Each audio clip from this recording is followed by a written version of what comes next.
जी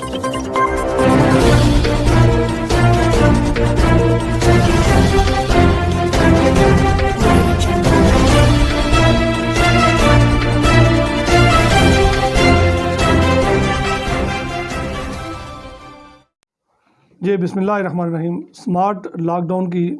जो bad effects थे वो सामने आना शुरू हो चुके हैं और एक ही दिन में आज़ाद कश्मीर के भर के अंदर 9 कोरोना के नए मरीज़ सामने आए हैं। और इसके साथ ही सबसे तशवीशनाक बात ये हुई है कि दारुल हुकूमत के अंदर जो मीडिया का सबसे बड़ा मरकज़ था वहाँ पर जो साफ़ी दोस्त जो थे उनमें 2 के अंदर कोरोना पॉजिटिव आया है, जबकि मज़ीद लोगों के टेस्ट होने जा रहे हैं। देखना यह है कि जो सबसे बड़ा डिपार्टमेंट है हेल्थ डिपार्टमेंट, उनके वज़ीर के ड्राइवर को, उनके प्राइवेट सेक्रेटरी को और उनके रेलिवेंट वहीं से चुके वो जो मीडिया के पर्सनस हैं, बताया जाता है कि कैरियर वहीं से हुए और वो भी कोरोना का शिकार हुए हैं।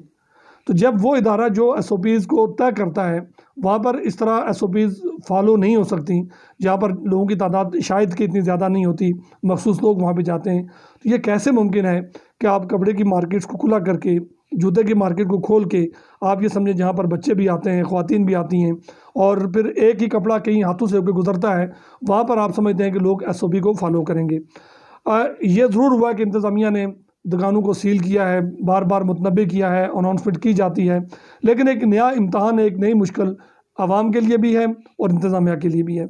अगर जो एक मेहनत और कोशिश हुई थी, उस कोशिश के नतीजे में एक अच्छी जो रिप्यूट हासिल की थी आज़ाद कश्मीर गवर्नमेंट ने, मैं समझता हूँ कि दबाव के नतीजे में जो पॉलिसीज़ के अंदर शिफ्ट आया है और स्मार्ट लॉकडाउन के नाम पर जिस लॉकडाउन को चलाने की कोशिश की जा रही है, ये ना तो लॉकडाउन है और ना ही ये स्मार्ट है, बल्कि ये एक ऐसी चीज़ है कि जिसने लोगों के लिए एक नई मुसीबत और वबाल खड़ा कर दिया है। हुकूमत को चाहिए कि बिला ताख़ीर इसके ऊपर नज़रसानी करे और अगर वो चाहते हैं कि आज़ाद कश्मीर को महफूज रखा जा सके तो उन्हें सख्त फैसला करना होगा ताकि लोग महफूज रह सकें और आपने जो एक मेहनत और कोशिश की थी उसके मुस्बत नताइज भी बरकरार रह सकें।